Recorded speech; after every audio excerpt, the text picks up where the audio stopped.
राजूरा में नगर परिषद बाजार से सटे भवानी मंदिर के बगल से बहने वाले नाले का अस्तित्व इन दिनों खतरे में है, क्योंकि इस नाले को इकोर्निया वनस्पति नामक ग्रहण लग गया है।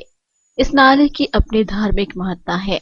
यहाँ गणेश विसर्जन, गौरी पूजा के अलावा नाले को धार्मिक महत्व दिया जाता है। राजूरा के सीईओ का कहना है कि नगर परिषद द्वारा कई मर्तबा निजी मजदूरों को लगाकर इस नाले की सफाई की गई, लेकिन इकोर्निया वनस्पति ने फिर अपने पैर पसार लिए। अब फिर से इसे हटाने का नियोजन किया जा रहा है। कई बार इस नाले की सफाई किए जाने के बावजूद भी यह फिर उग जाती है, जिससे नाला तो दूषित हो ही रहा है, साथ ही नाले में पलने वाले जलचर जिससे किसी के परिवार का गुजारा होता है, वह भी इस जहरीले वनस्पति से मर रहे हैं। इस नाले में फैल रही इकोर्निया वनस्पति के चलते मत्स्य व्यवसाय करने वालों के आगे भी आर्थिक स्थिति मंडरा रही है, जिससे नाले की सफाई आज की जरूरत बन चुकी है।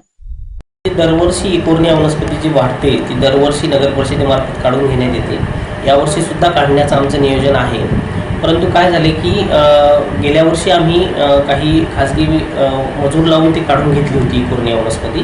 पण यावर्षी कुणी त्यामध्ये आमचे कर्मचारी किंवा बाहेरचे लोक उतरायला थोडे घाबरत आहेत, कुणी त्या नदीमध्ये उतरून काढण्यास नकार देत आहे। आणि जेसीबीचा असा प्रॉब्लेम झाला की त्या नदीचे जे दोन्ही काठ आहेत त्या दोन्ही काठांनी जेसीबी किंवा पोकलेन लावण्याचं थोडंसं पॉसिबल होत नाही आहे, म्हणजे लावणं कठीण होते। आम्ही आता तयारी केलेली आहे। एका आठवड्याच्या आत आम्ही ती सर्व वनस्पती काढण्याचं काहीतरी नियोजन करून काढून टाकणार।